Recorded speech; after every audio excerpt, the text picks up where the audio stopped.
Hi friends, welcome to our channel butterfly. இன்றைக்கி நம்ம சேனலில் ஒரு சூப்பரான இறால் தொக்கு தாங்க பார்க்க போகிறோம். அதுக்கு நான் என்னென்ன திங்ஸ் எடுத்திருக்கேன்றதை முதல்ல பார்த்துடலாம். நான் இறால் ஒரு 1/2 கிலோ எடுத்திருக்கேன். அப்புறம் பார்த்திங்கன்னா சின்ன வெங்காயம் ஒரு 10 எடுத்து நல்லா அரைச்சி வச்சுருக்கேன். இஞ்சி பூண்டு பேஸ்ட்டை 1 2 அரைச்சி வச்சுருக்கேன். தக்காளி 2 நல்ல பழுத்த தக்காளி எடுத்து அதையுமே நான் அரைச்சி வச்சுருக்கேன்.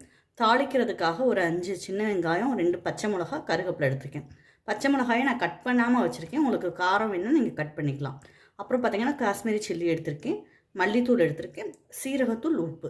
இது இல்லாமல் நம்ம எண்ணெய் வதக்கிறதுக்காக எண்ணெய் எடுத்துக்கிற போகிறோம். இது சிம்பிளாக சீக்கிரம் எப்படி நான் தொக்கு பண்ணலான்றதை வாங்க வீடியோவில் பார்க்கலாம். இப்போ நான் பார்த்திங்கன்னா ஒரு கடாய் வச்சுருக்கேன். அதில் எண்ணெய் ஊற்றி வச்சுட்டேன். எண்ணெய் ஊற்றி இப்போ இதை காய வச்சுக்கிற போகிறேன். எண்ணெய் காஞ்சோடனே நம்ம அடுத்து என்ன பண்ணலான்றதை பார்க்கலாம். எண்ணெய் நல்லா காயட்டும் முதல்ல. இப்போ பார்த்திங்கன்னா எண்ணெய் நல்லா காஞ்சிருச்சு. இப்போ நம்ம இந்த வெங்காயம், பச்சை மிளகா, கருவேப்பிலை இதெல்லாம் சேர்த்துக்கிற போகிறோம். இதில் நம்ம எதுவுமே தாளிக்க போகிறதில்ல. நம்ம இது மட்டும்தான் இப்போ சேர்த்து வதக்கிக்கிற போகிறோம். இது நல்லா ஒரு பொன்னிறமாக ஆகுற வரைக்கும் நம்ம நல்லா வதக்கிடுவோம்.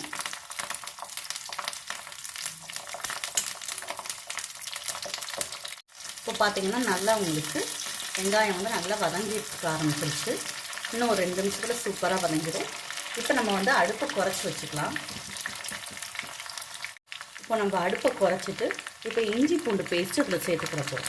எண்ணெய் நான் இதில் கொஞ்சம் அதிகமாக தாங்க ஊற்றிருக்கேன். இறாத்தத்துக்கு எண்ணெய் கொஞ்சம் நீங்கள் நிறையா ஊற்றுனீங்கன்னா தான் அது மசாலாவோட எண்ணெய் பிரிஞ்சு வரும்போது டேஸ்ட்டு நல்லாயிருக்கும்.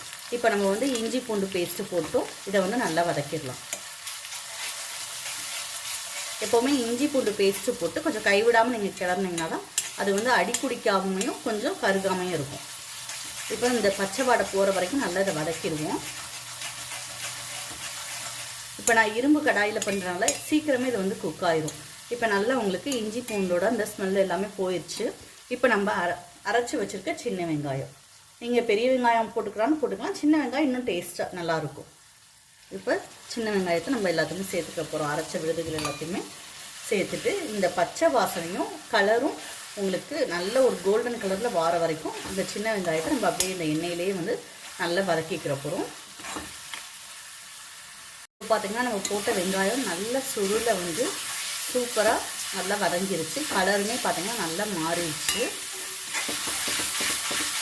இப்போ நம்ம இந்த ஸ்டேஜில் தக்காளி அரைச்சி வச்சுருக்கோம்னா அந்த தக்காளி விழுதுகளை அதில் சேர்த்துக்கிறப்போ இது நீங்கள் இப்போ வெங்காயம் தக்காளியை கட் பண்ணி கூட போடலாம். அது கொஞ்சம் ரொம்ப ட்ரையாக இருக்கும். இது நீங்கள் சாதத்தோட தோசையோட வச்சு சாப்பிட இது சூப்பராக இருக்கும். செமி கிரேவி மாதிரி இருக்கும். அதுக்காக நம்ம இது எல்லாமே அரைச்சி போட்டிருக்கோம்.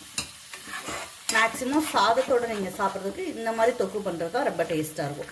இப்போ தக்காளியுமே நம்ம போட்டுட்டோம். இப்போ தக்காளியோட பச்சை வாசனை போகிற அளவுக்கு நம்ம நல்லா வதக்கிக்கிடுவோம். இப்போ பார்த்தீங்கன்னா நல்லா உங்களுக்கு தக்காளி கலர் மாறிடுச்சு. தக்காளியோட அந்த பச்சை வாசனையுமே போயிடுச்சு. அதோடு சேர்த்து வெங்காயமும் நம்ம சேர்த்து கொதிக்க விட்டுருக்கனால உங்களுக்கு ரெண்டோட அந்த ராஸ்மெல் எல்லாமே போயிடுச்சு. இப்போ நல்லா மசாலா குக் ஆயிடுச்சு. இப்போ நம்ம என்ன சேர்த்துக்கலான்னா முதல்ல மல்லித்தூள் சேர்த்துக்கலாம். மல்லித்தூள் நான் ஒரு 2 ஸ்பூன் எடுத்திருக்கேன். மல்லித்தூள் சேர்த்துக்க போகிறோம். மல்லித்தூள் சேர்த்துட்டு நல்லா கிளறி விட்டுக்குங்க. கிளறி விட்டுட்டு அடுத்து மிளகாய்த்தூள் நான் 1.5 ஸ்பூன் எடுத்திருக்கேன். உங்களுக்கு காரத்துக்கு நீங்கள் ஏற்ற மாதிரி எடுத்துக்கலாம். இப்போ நம்ம உப்பு இதில் சேர்க்கவே இல்லை. இதை நல்லா இப்படி கிளறி விட்டுடலாம். இதில் நீங்கள் கொஞ்சம் குக் ஆகிறதுக்கு மட்டும் ஒரு டைம் கொடுத்து நல்லா அந்த மசாலா எல்லாம் சிம்லேயே வச்சு நீங்கள் வேக விட்டிங்கன்னா இந்த தொக்கோட டேஸ்ட்டு ரொம்ப சூப்பராக இருக்கும்.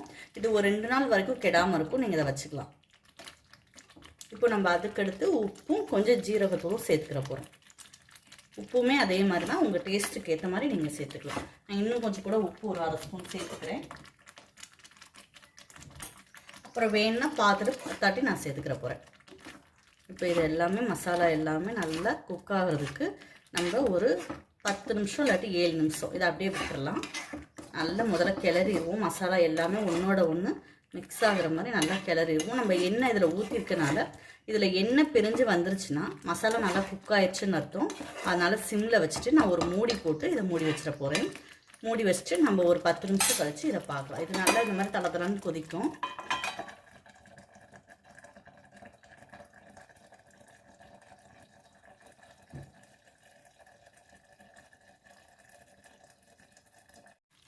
இப்போ பார்த்தீங்கன்னா நல்லா வந்து இந்த மசாலா எல்லாமே குக் ஆயிடுச்சு. எண்ணெய் அந்த ஓரத்துலலாம் பிரிஞ்சு வர்றது தெரியும்.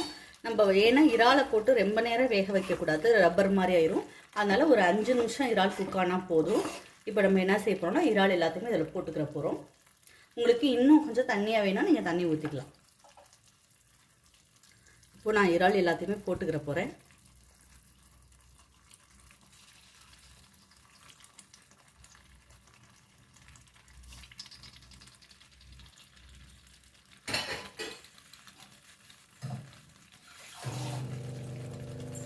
இறால் போட்டு லைட்டாக வந்து நான் தண்ணி தெளிச்சுக்கிறேன்.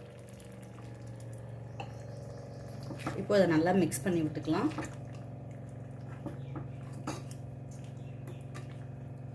இப்போ அடுப்பை வந்து நான் லைட்டாக கொஞ்சமாக கூட்டி வச்சுக்கிறேன்.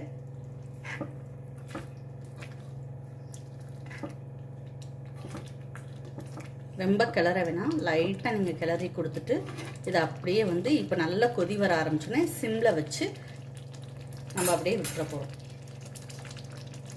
இப்போ பார்த்தீங்கன்னா நல்லா நாலா பக்கமே வந்து கொதிக்க ஆரம்பிச்சிருச்சு. இப்போ நம்ம இதை வந்து மூடி வச்சிடலாம். மூடி வச்சுட்டு ஒரு 5 நிமிஷம் கழிச்சு நம்ம இதை பார்க்கலாம். இப்போ பார்த்தீங்கன்னா இறா தொக்கு நமக்கு சூப்பராக ரெடி ஆயிடுச்சு.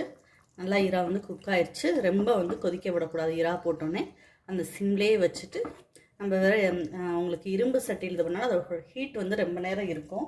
அதனால் நம்ம சீக்கிரமே அமர்த்திட போகிறோம். இப்போ இதோட ஹைலைட்டாக வந்து நம்ம கொஞ்சம் ஹனி சேர்த்துக்கிற போகிறோம். இது வந்து ஆப்ஷனல் தான், உங்களுக்கு வேணும்னா நீங்கள் சேர்த்துக்கலாம். சேர்த்துட்டு நல்லா அடுப்பை ஆஃப் பண்ணிட போகிறோம். ஆஃப் பண்ணிவிட்டு கிளறி விட்டுட்டு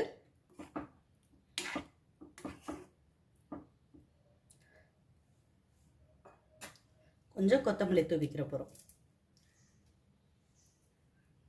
சூப்பரான இறா தொக்கு ரெடி ஆயிடுச்சு. வீட்டில் எல்லாமே ட்ரை பண்ணுங்கள். இது வரைக்கும் நம்ம சேனலை சப்ஸ்கிரைப் பண்ணாட்டி சப்ஸ்கிரைப் பண்ணுங்கள்.